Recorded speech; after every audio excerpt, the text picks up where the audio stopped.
Let me ask you one more question. So right now, I mean, I've kind of been fairly close to the metaverse space for the last like 2 years, and we've seen Sandbox, Decentraland, Illuvium, a load of these sort of guys.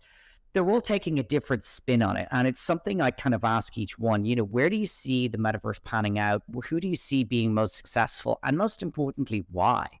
Why is it that you're choosing this path? Why is it that you're going down this one?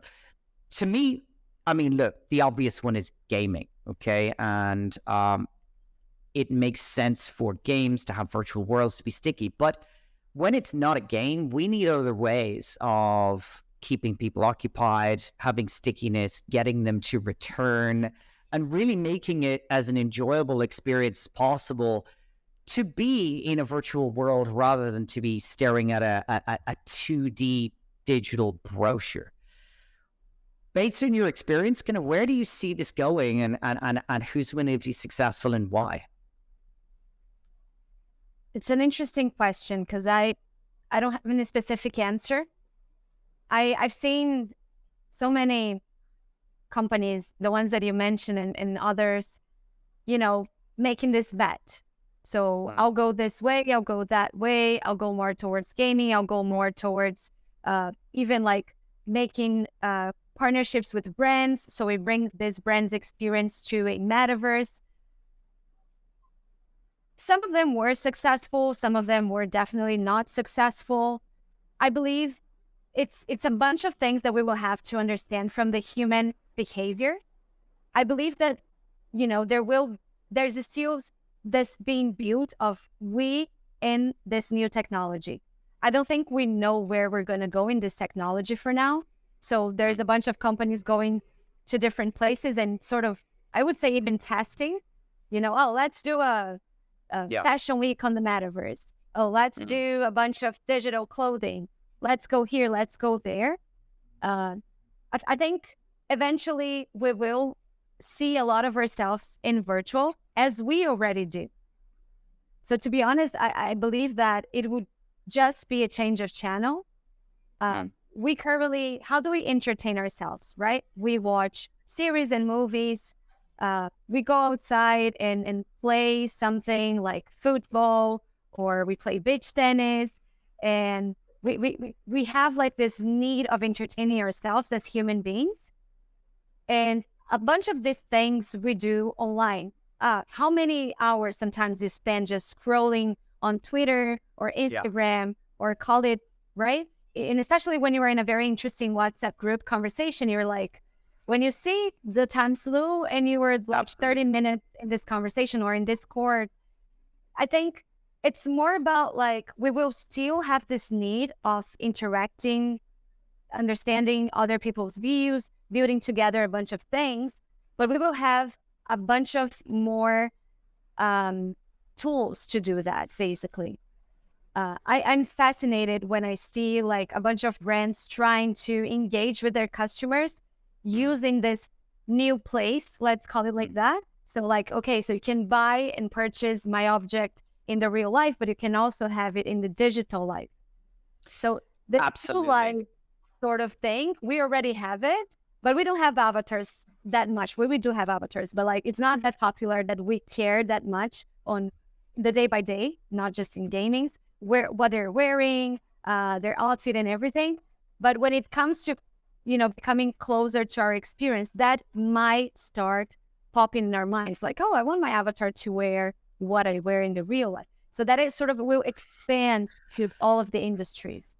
I mean, we've already seen this. Anyone I know with kids between the age of, 6 and 16 and maybe even more, they're used to, hey, daddy, can I have $20 because I want to buy another skin or I want some downloadable content.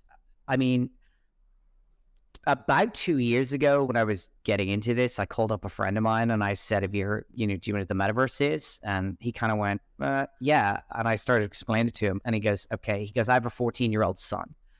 He said, I went to him the other day. I said, your sneakers are wrecked. We're going to bring you to the mall. We're going to buy you a new pair. He said, Dad, can I have that money? Because I want to spend it on my avatar. And And that was a kind of, realization moment for me. But that was 2 years ago. Now it's so much more commonplace. Every time I speak, I always ask the audience this, because in my opinion, kids have a very acute value for digital assets that people of my generation and older just don't really understand. We have value on things that are physical, a pair of sunglasses, a pair of headphones, whatever it is.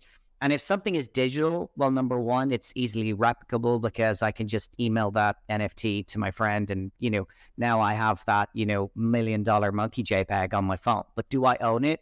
No. Kids don't think that way.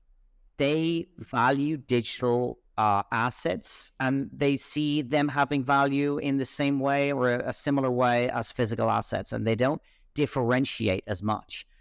And that is only going to accelerate. And that's why I still see a very, very strong future for NFTs. I mean, we all get that, the headlines about, oh, some idiot paid $1 million for a pet rock, a picture of it, But what they don't necessarily understand is people in the NFT community think very, very differently about this. And, it's almost like it's the new age flex for me. Mm-hmm. Mm-hmm. I think the technology still has incredible abilities. I mean, look, when it comes to the metaverse, cryptocurrency is the money, NFT are the things. Indeed.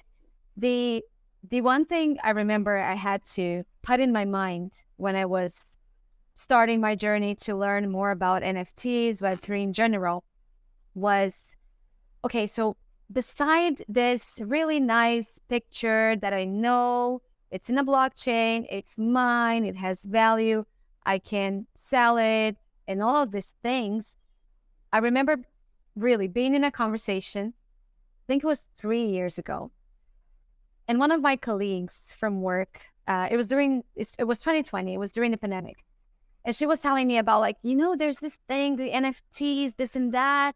And there's this cool place in New York that you can only get in if you have this NFTs. Like, the NFTs is like this, club pass.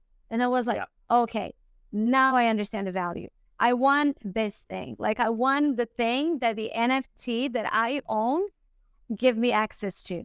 So classic, right? Gary V had like the V conference is, I think, all based on, owning Gary V, V Friends NFTs. And you can only go there if you have one. So I know that there are restaurants being built that are all like NFT based, which is like, we're used with this, right? People still pay a lot of money to get into like exclusive clubs. Yeah. And that's sort of what I see happening. And for me, that's when the NFT tangibilize to the, let's call it like the real life.